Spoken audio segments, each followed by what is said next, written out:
joining us today here in the lovely landscape of Cottonwood Urban Farm. My name's Enjoli Ferrari, and I am the Community Hub Program Manager at Elliott Compost, as well as one of your workshop facilitators. Today, I'm Elliott Kuhn, Cottonwood Urban Farm, and we're in the farm. We're in the garden area. Yeah. So some of the goals for today's workshop, one of the goals is to introduce some tips that will support you guys in identifying signs of stress in trees here in LA City, as well as to share some tips with you on how we can alleviate some of that stress. And then the second part of the workshop will be focused on proper pruning techniques and some really easy to use pruning tools and cleaning styles and that kind of thing. So yeah, we'll jump right in. We are standing here next to a citrus tree, a very common tree that grows here in LA. And anytime I'm doing any type of tree assessment, I always like to get into this I'm an investigator kind of mode, where I know that I am going to be going up to this tree and really like taking notes and being really thorough with how I'm capturing information.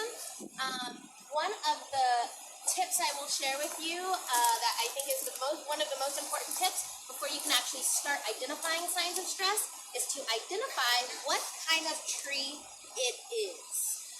And I say that because in LA, we have some trees that are evergreen, that are green all year, like our oaks and pines, but we also have deciduous trees that drop their leaves during certain seasons of the year, and we also have semi-deciduous that will only drop 50% of their leaves during certain times of the year.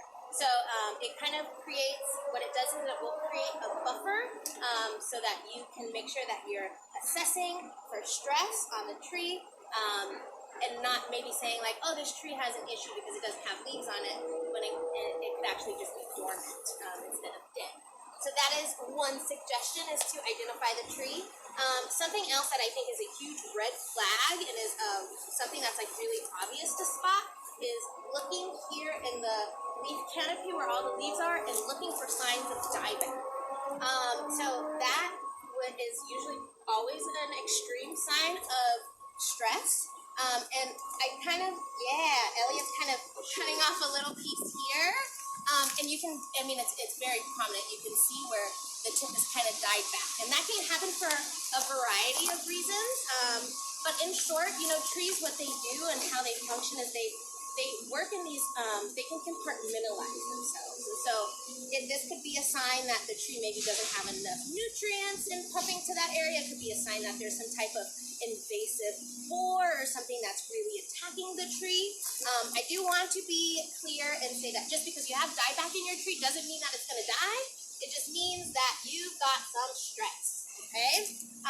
Another really easy thing that you can look for to check out some signs of stress is going up and looking at the leaf and looking for patchiness or yellowing. Elliott, will you run that to the camera? Thank you. And I say that this is really important because this will tell you what kind of pest that you could potentially be working with. So when it comes to tree care and assessing issues with trees, you're usually trying to classify if you have a biotic pest or an abiotic pest. Biotic being something that's alive, like a borer, an insect. Abiotic being an issue that has to do with more than likely the soil, the nutrients in the soil, or the leaching of overwatering and that kind of thing. Also, it allows you to get right up on the leaf, and you can also see if there's occasionally they'll have like the leaf miners that are in between the leaf palette, so that's a really good tip. Something else, and this is just kind of like a specialty tip that I use when I'm assessing trees, is I'm always looking for how insects are engaging with the tree, and I'm always also looking for trails of ants. I will tell you, just because you have ants on your tree doesn't mean that there's an issue, but I have been in situations before where I said, hey, I've gone through my checklist trying to figure out what's going on with this tree. It's a very large tree. I can't see everything that's happening where all the leaves are, but I follow that trail of ants and I find that they were basically feeding off of a pest that was sucking sugars out of the tree. Aphids is a real common one. Yeah, totally. Scale is another one that's pretty big. Yep. So yeah, I'm not saying that just because you have ants on your tree, there's an issue, but sometimes it's another good note to take. Something else that's really important when you're assessing trees is to see, look for poor cuts. I believe that one of the biggest issues with a lot of trees in LA is not only have they not been cared for in the young stages of their life, but they also have really, really bad cuts. So one of the easiest way that I can try to elaborate on that is someone told me that trees, this is how they described it to me. They said trees, they don't have the ability to heal, they can only seal over themselves. So in comparison to if we get a cut and we bleed and our skin heals and grows back, trees, they can't do that. So if you do a cut on a tree, you need to make sure you're cutting them in a place where they can fully seal over themselves, and Elliott will show you more of exactly what that looks like. Also, if you cut a tree in the wrong place and you kind of leave this exposed wound, you are basically leaving space for borers and other pests to actually get into the tree. And there's a lot of scientific evidence that also show that borers and specific tree pests will actually go after trees that are more stressed. So yeah, pruning, the way that you prune your tree is super important as well.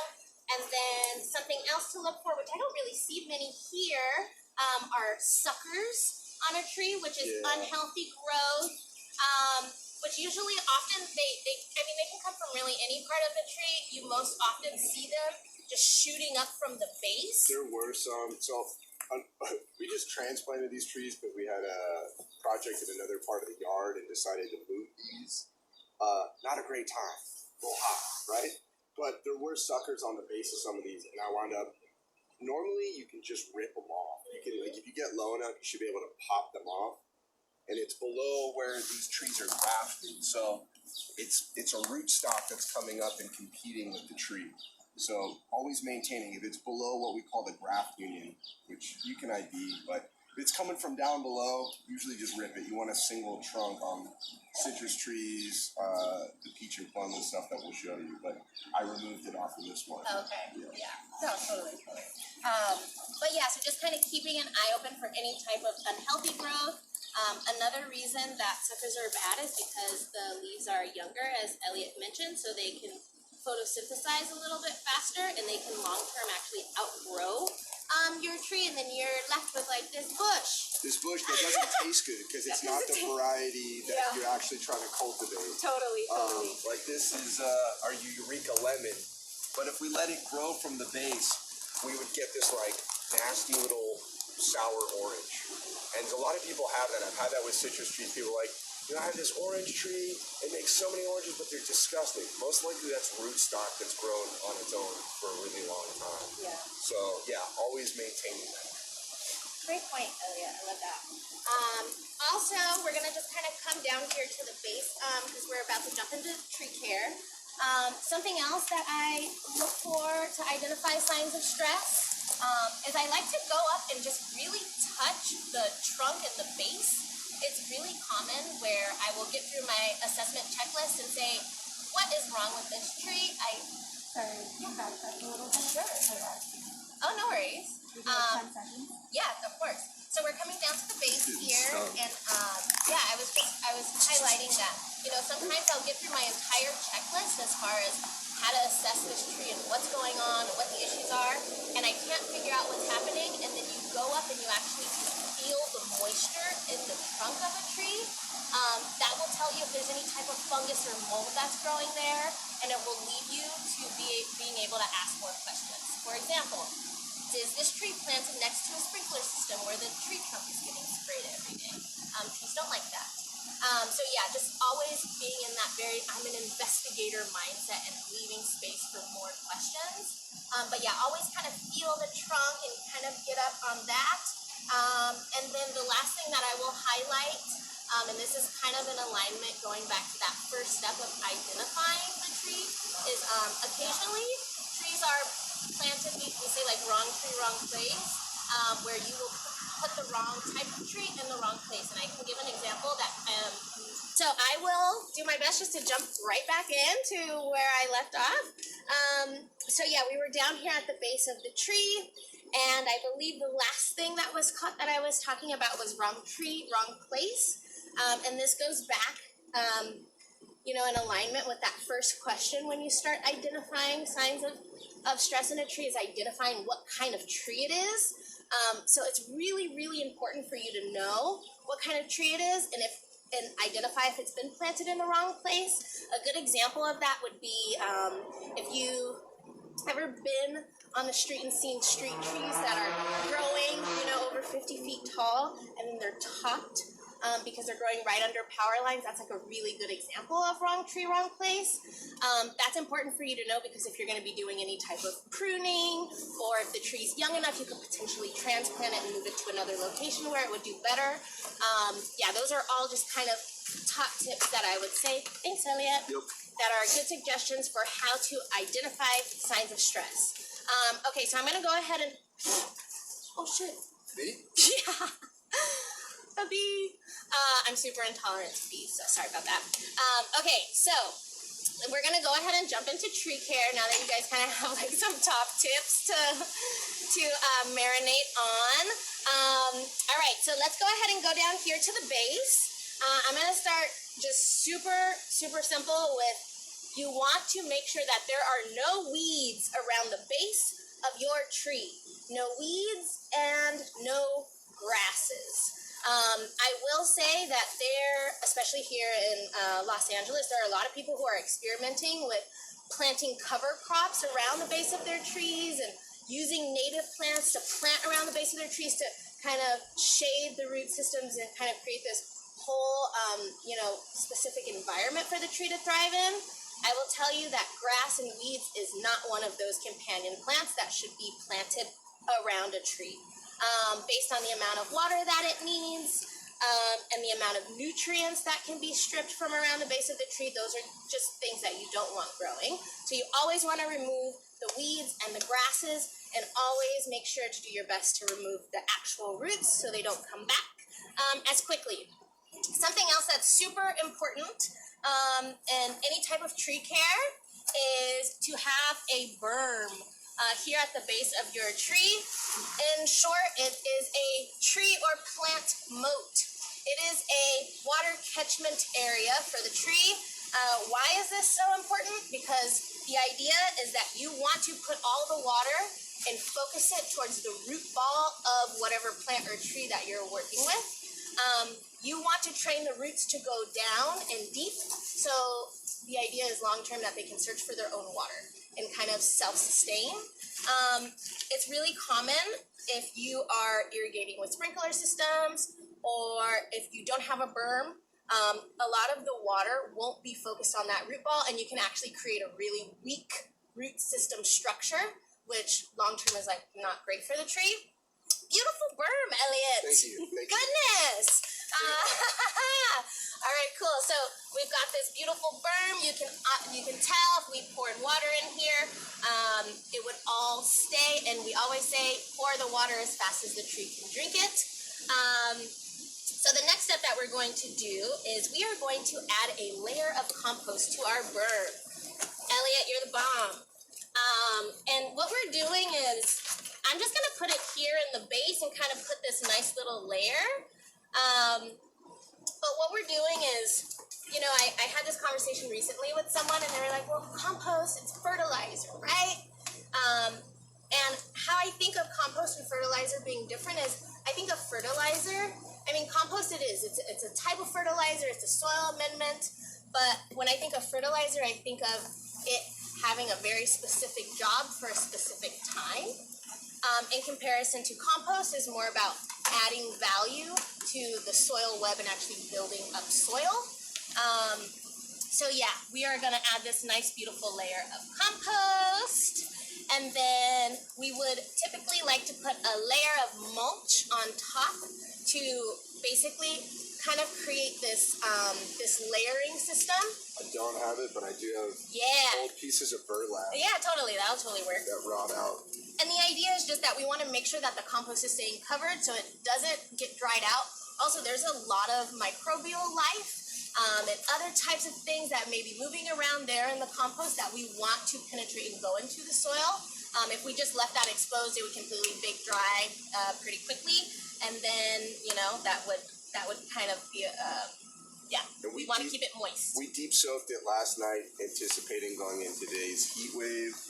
And I think that's important, especially for like citrus going into the hot months. If you have young trees, if you pay attention to the weather, watering deeply a day before or a couple days before will really help them to kind of ride the wave, especially in these early months. It's been 2 years in a row where it's gotten 110 degrees in LA in June, right? So anticipating that, but putting the compost and mulching around the tree, and then that deep watering will help a lot as we go into the heat of summer. Definitely. Cool. And then, the last thing would really just be to water. Would be the last step of tree care here, would be to do water. My rule of thumb that I like to follow is I like to put 1 gallon of water for every gallon of soil that was in the pot when I planted the tree or plant. But if you don't know how big the plant or tree was before, if it was something that was planted before you moved, I feel like 15 gallons for a young tree is pretty standard. So that'd be 3 of these. Yeah, so 3 buckets. And again, you're only pouring that water as fast as the tree can drink it. You're not pouring all 15 gallons at the same time. It's about like maybe a little more than half of a bucket at a time. So that's like my quick spiel on tips on how to identify trees and how to identify stress in trees and how to alleviate some of that stress. Now we are gonna walk over to the beautiful fruit orchard just across the way, and Elliott's gonna show us some pruning practices and stuff. So come on! I used to be a tour guide, so this is fun. Elliott, you too.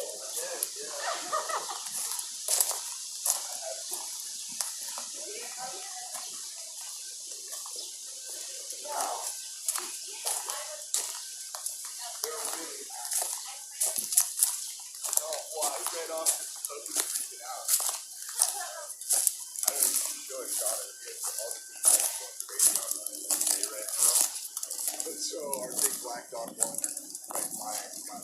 Bruce trapped in his arm and he was like freaking out. That's why I ran off. Okay, anyways.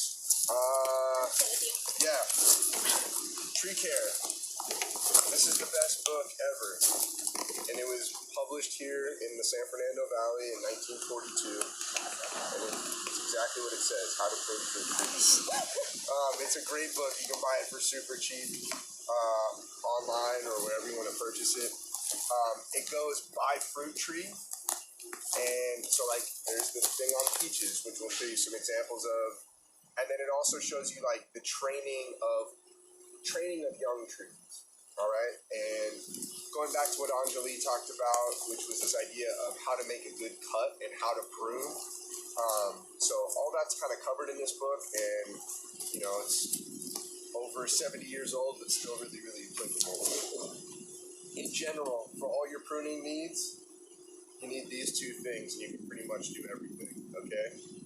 If you want to extend it, a big pair of loppers too. But hand pruners, good quality hand pruners, the stuff that you can get at Home Depot, I would shy away from Fisker, but Corona, local, really good. Felco's another one.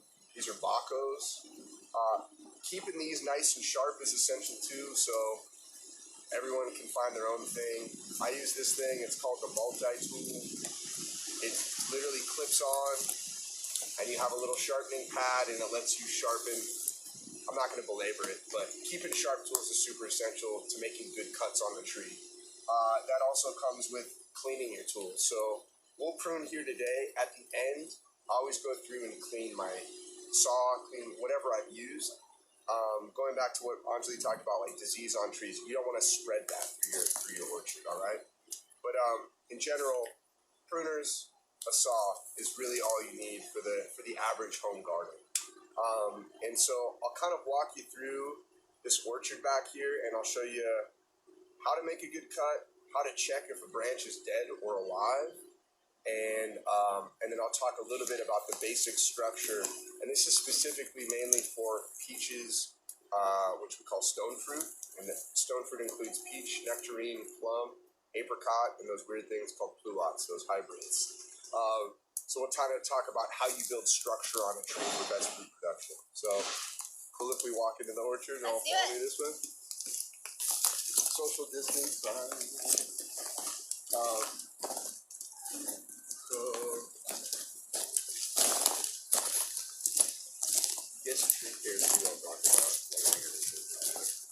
If you notice, all these trees are painted white. They look like a little kid like, we like those trees. We paint them white just like when you put white zinc oxide on your nose, it reflects the light. So this is a way to prevent sunburn on trees. Especially, again, talking about the hot months, it helps reflect the light off the trunk. White latex paint from Home Depot, cut 50% with water. Shake it in a jug. Get some friends, wear some dirty clothes, paint your trees. And you can do that in the wintertime when there's no leaves on the trees. It's super easy to cover everything. But that's why all these trees are the way they are. I'll show an example of basically I'm going to sacrifice this. So we have, this is a nectarine. This is a really good nectarine called Desert Delight. When you're pruning, if you're just kind of doing indiscriminate cuts, it will get that scenario that Enjoli pointed out, which was dieback. All right. So whenever you're cutting, you want to cut back to what we call a node. All right. So I'm going to take these. These are going to be sacrificials, unfortunately. Compost. These will be composted. Thank you. Basically, a node is where leaves and branches and fruit can appear from, and you always want to cut just above it and in the direction. So right above and in the direction of that node. So maybe a clear example where I just took these nectarines off. I would cut right above it and in the direction of it. What that does is, as Enjoli pointed out, trees can seal, not heal, right? The tree can seal that and then put its energy into that node and take off. If that's all you ever do on your tree, if you just do reduction cuts back to nodes, your tree will be very happy. And so when we're doing pruning, the 4 Ds is what we follow. Dead, disease, damage, and derange. For all of those cuts, if you're removing that stuff, if you're cutting back to a node, you're going to be in good shape, okay? So a quick way to check if a branch is dead or alive is you can take your pruners, you can rub it right on the edge, and what you'll see is it'll be green underneath if it's alive, all right? So sometimes it's hard to tell on some of these trees whether they're alive or not. So I'm going to grab, this is a branch that's off this plum tree. If you do that same trick,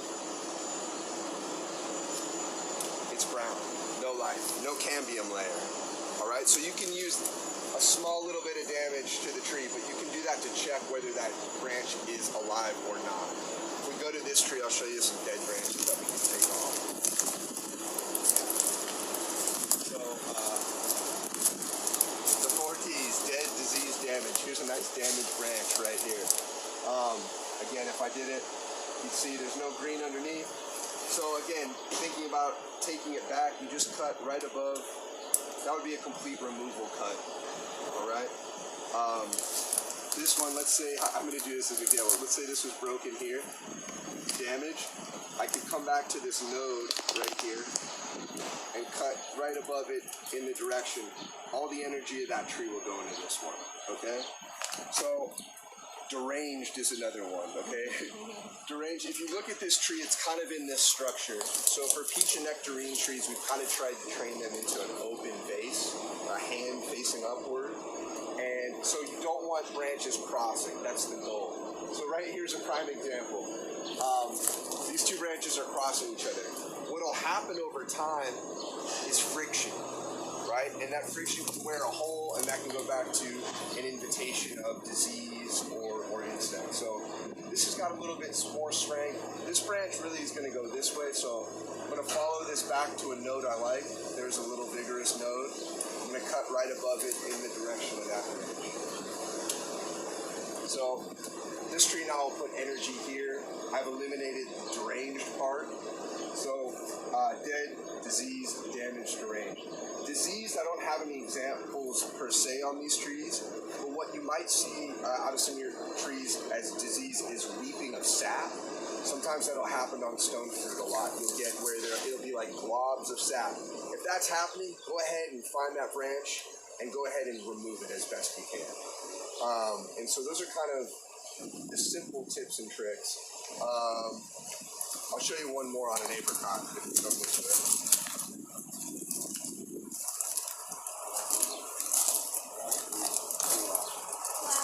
This is a pluot. It gets a lot of sun, a little too much sun sometimes. So again, these are dead. Unfortunately, these have dried out. So coming back, pruning these off, and just big enough for me to use the saw. Hey. I don't have to, but so just a nice clean saw.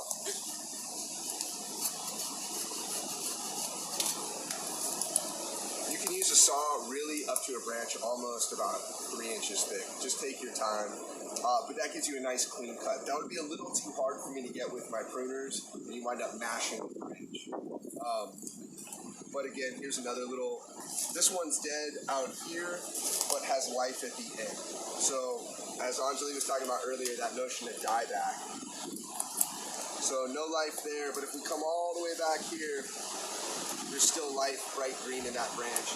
And it's pushing out a little bit of growth here. So I think what we'll do is we'll go right to that node, cutting in the direction, and we'll see what happens there. The rest of this dead stuff, come through, clean it out.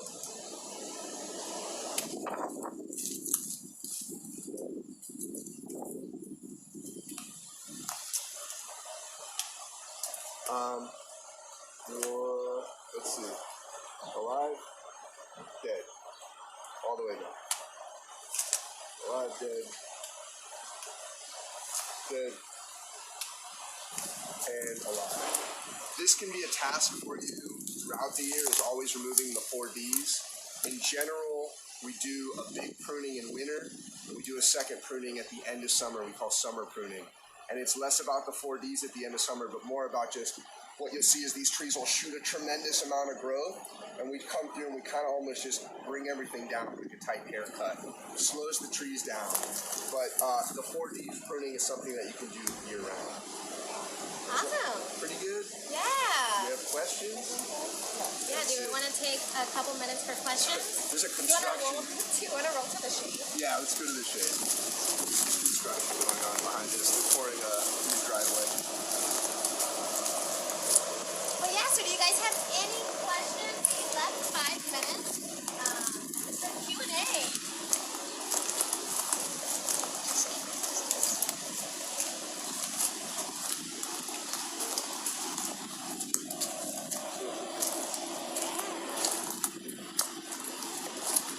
So someone asked, burlap would be okay as an alternative? For mulch, I think burlap is a solid If you alternative. can get it for free, That's my thing, yeah. yeah, if you can get it for free, I wouldn't pay for it. I worked at coffee roasters are a great place. I used to get a ton of it. Would lay it down, and it rots out. The only part that doesn't rot out is the string. And if weeds go through it, if you pull the whole burlap bag, it's a good way to pull up weeds, but when it starts to break down, it can be a little bit annoying.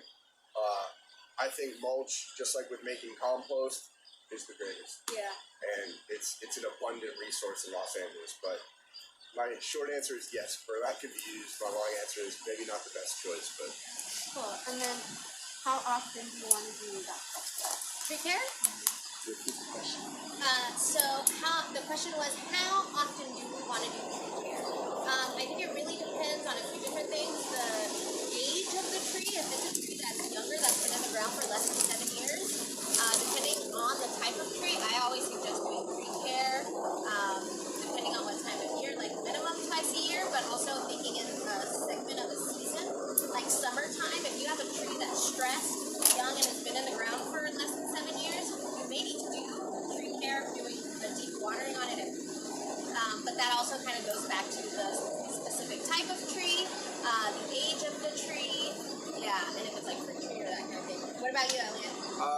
Yeah, I would totally agree with that. I think tree care is kind of like an ongoing thing. For me, it's kind of like this seasonal thing with all these trees, which I didn't mention. We call them deciduous. They drop all their leaves in the wintertime. And so I know that's my pruning time. That's that element of tree care. And then, getting into fertilizing. Okay, that's January, February. So it's more of a seasonal thing for me on these types of trees. Yeah. And then the author of the book. Oh, what's the author? Who's the author? R. Sanford Martin. Yeah. R. Sanford Martin. Yeah. Question: can you plant and care for a tree in a pot for small spaces? Yes. Can you plant a tree in a pot? Absolutely. I mean, you go to a nursery, you'll see all those trees in pots. Yep. What you're going to sacrifice is fruit production and really the overall size of the tree. In general, however wide a tree's canopy is on top, its roots are 2 to 3 times as wide, right? So their nature is to have this really robust root system. So there's trees, there's dwarf trees that can do better in there, but in general, your tree's going to do best in the ground. That's where it's going to absolutely do the best. What happens when a stone fruit tree gets sunburned? What happens when a stone fruit tree gets sunburned? Sunscald. Sunscald. I wish I had an example because I think I pruned some off, but basically you'll see a very intense burn, and the cambium layer, which is wrapped around the tree, will recede, and you'll kind of see it like rolled on the side, and you'll see dead wood. And so nutrients will be flying through that other section. Basically you're limiting the ability of it to transfer nutrients from the top to the bottom of the tree. So yeah, it disrupts that play of xylem and phloem. Yes. Look at you. Can you repeat the D's? The 4 Ds: dead, diseased, damaged, and deranged. Deranged just meaning things that are crossing or not adhering to the structure that you're trying to give that tree. Is it bad that my tree has many flowers on the top and lots of leaves on the bottom? Is it bad that your tree has many flowers on top and lots of leaves on bottom? I don't know what type of tree this is. Peach tree. Peach tree? No, not necessarily. What that is you probably haven't been pruning consistently, so all of last year's fruiting wood is way up at the top. All right, so again, all these trees I prune back each year to force the pruning or the fruiting wood down, lower in the canopy. So you can hit it really hard this winter, sacrifice the season, and get fruiting wood to start a little bit lower. Peaches fruit on 1-year-old wood. So you'd be sacrificing the year, but then you can force more flowering down low. Nothing's wrong with the tree, it's just kind of developed that way. And how often do you compost or do you add compost? Oh, that's a good question. Again, depending on what kind of tree it is. So the question was, how often do you add compost? It depends on what kind of tree it is. If it's a fruit tree, I feel like it would be more consistently depending on, I don't know. You're not going to hurt a tree by giving it compost, Yeah. I'll tell you that. That's very true, but I also know there's some people who are like, native trees, no. Sure. But also just speaking to like adding any type of compost to any type of soil that is like, doesn't have a lot of nutrients and has been baked dry by this, like, just think of compost as it building soil in comparison to like, how often do I need to use it as a fertilizer? In general, if you wanted to throw compost at the base of the tree once every month, once every couple months, would be great. Yeah. It's not something you need to do daily, but if you did, you probably wouldn't hurt the tree. Compost is building a really robust, diverse soil system, right? And so, it's not like throwing a chemical fertilizer, which could damage the tree or burn the tree or something like that. So we have 2 questions about the latex paint. Yeah. One is, can you cover any fruit tree with a latex paint water mix? And then, what trees do you paint white? Okay, so the question's about the whitewashing, painting the trees. White latex paint cut 50% with water. Basically, you can paint any tree as sunblock. it's in general deciduous trees, trees that drop their leaves here in Southern California, really benefit from it the most. All right, because what happens is they don't have it leafed out when the heat comes here in LA, and so that's where they have the biggest tendency to burn. Citrus love it. Avocado can greatly benefit from it. That's a subtropical that can be grown, especially on the other side of the hill, more coastal here in LA. But again, the heat can really burn that delicate green skin of young avocados. You can whitewash any tree, basically. It is a sunblock. The latex paint, by cutting it and reducing it, if you painted full bore, you'd be putting like a wrap around the tree. But so it's watered down. The tree's allowed to breathe, and it causes no damage or harm. Back in the day, before latex, they would use lime. They would mix lime with water, and that's what they would paint the trees with. And how often do you add spray lime to water? It's same on the tree care system. So depending on what kind of tree it is, if it's a young tree, prime summer, it's been in the ground for less than 7 years, I'd say once a week. Yeah. Especially if we're pushing over like 85, 90-degree weather. Yeah, watering once a week. For these trees, these are 6-year-old trees. I have them on drip line, but the equivalent of 15 gallons. I do this maybe once every 2 weeks at this point. And during the winter, I don't water at all because the trees are dormant, they're deciduous, they're sitting there. And this year, Miracle March, we had this really rainy March. So I honestly just started turning on the irrigation in the last week as we started to ramp up in the heat. There's a couple more questions. Okay. Maybe like 2 more? Sure, 2 All more right, yeah, questions. let's do 2 more. Let's do it. So someone asked, I have an apple tree with a trunk that splits at the base. Is that okay for the tree? Trunk that splits at the base. As in 2 liters or split For me, on the trunk? I'm in a social distance. I'll walk around. Ask the next question. Yes. So we're curious for that apple tree. We're curious if you're saying it's split at the base, like it has 2 liters, like 2 trunks, or is it split inside of the bark at the base of the tree? Okay.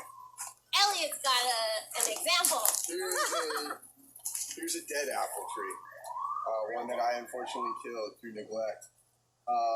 Where you can kind of see some of the sun scald that happened. But basically, for the person asking, right here is where this tree was grafted to a variety, okay? If your split on your tree is happening above that graft, that's fine. It's not the typical structure that we would want, but that's okay. If the split is happening below this graft union, then yes, the one that's below the graft you want to remove because it's not the variety that you want. All right, so if it's up above the graft union, it might not be as distinct as this. What you might see is a single trunk and then kind of a fatter section, a bulge. But in general, if your split's up here, it's okay. If it's down below, yeah, you want to remove the one from below the graft union. Good example, Elliott. Thank you. My neglect. Thank you. Last question. All right. My peach tree only fruits once every 2 years. Is that normal? It depends on what it is. Totally can be normal. Does my peach tree only fruits every 2 years? Is that normal? It could be totally normal. And I've even noticed in ones that they'll fruit every year, but one year will be way heavier than the next one, and it seems to oscillate between that. I think there's a term for this. I don't remember what it is, but depending on what the variety is, that can be totally a normal thing for that fruit tree. Awesome.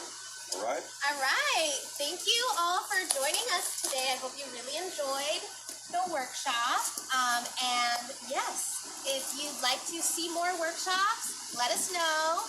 Also, if you'd like to make a donation, you can visit our website at lacompost.org. And yeah, we are wishing you guys, all of you, good health.